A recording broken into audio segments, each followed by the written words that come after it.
Hello, welcome to WCC.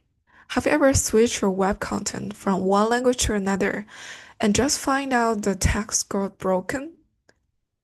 Today, I'm going to present WCC's article, Text Size in Translation, and I'm going to show you how text size gonna affect the readability and accessibility of your web content across languages so importantly. Let's take China's biggest e-commerce website, Taobao, as an example. If you switch into English, you'll find that text wrap splits a single word into two lines, words get cut off mid-sentence, and if you click into this, there is also text run out of space. It's a small visual detail, but it instantly makes your content harder to read and less trustworthy for international users. And it all comes down to internationalization issues.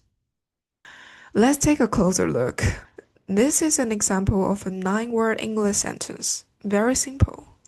Then we have German, Chinese, Japanese translations. Ideas are the same, but the length of the line is longer or shorter very differently among both European and Asian languages. This is the everyday reality of multilingual design. What fits neatly in one language may just overlap or collapse in another language. Flickr has a great table of the ratio of different expansion rates across languages. What you're seeing is a comparison of how the word views changes in length when translated into other languages. English just 5 letters, but translations differ. Some stay close to that length, some double or even triple it. 300% expansion rate from English to Italian is not surprising for small strings such as this. And in Korean and Chinese, the length is similar, but it needs more vertical space. According to IBM's Global Design Guidelines, text usually expands when translated, but here's something interesting you can see in the table. The shorter the original text, the larger the expansion is likely to be.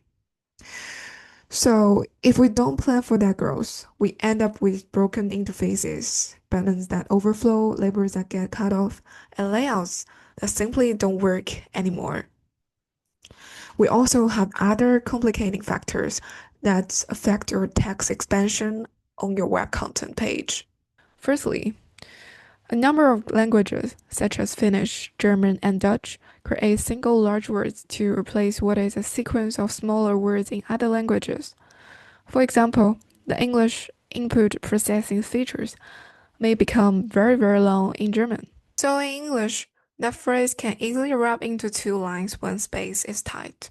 But the German version, it might not wrap at all. It just keeps going, and that can easily break your layout.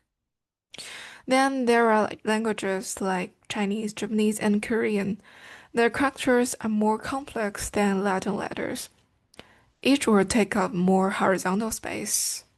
For instance, the English word desktop, the Japanese one has only 7 characters, but it looks much wider on screen. And vertical space matters too. Some scripts, such as Thai, Arabic, and Devanagari, have taller characters and require more space between lines.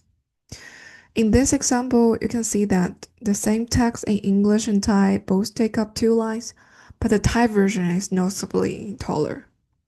And this just doesn't not only happen with Thai. Many scripts, including Arabic, Chinese, Japanese, and Korean, need also extra height for clarity. Finally, it's about abbreviations. When designing interfaces, we sometimes shorten words to make them fit, but this can cause problems in translation. Some languages just don't use them at all, or they cannot shorten words without changing the meaning. Arabic, for instance, builds words using compact root patterns with prefixes and suffixes, so abbreviating can easily distort their meaning. In general, the more flexible your layout is, and the more consideration you have given to other languages, the better your design will handle the translation. W3C has other articles which go deeper into this topic. including more detailed guidance for web and UI design. Here are the links of this content, and you can also find them below this video.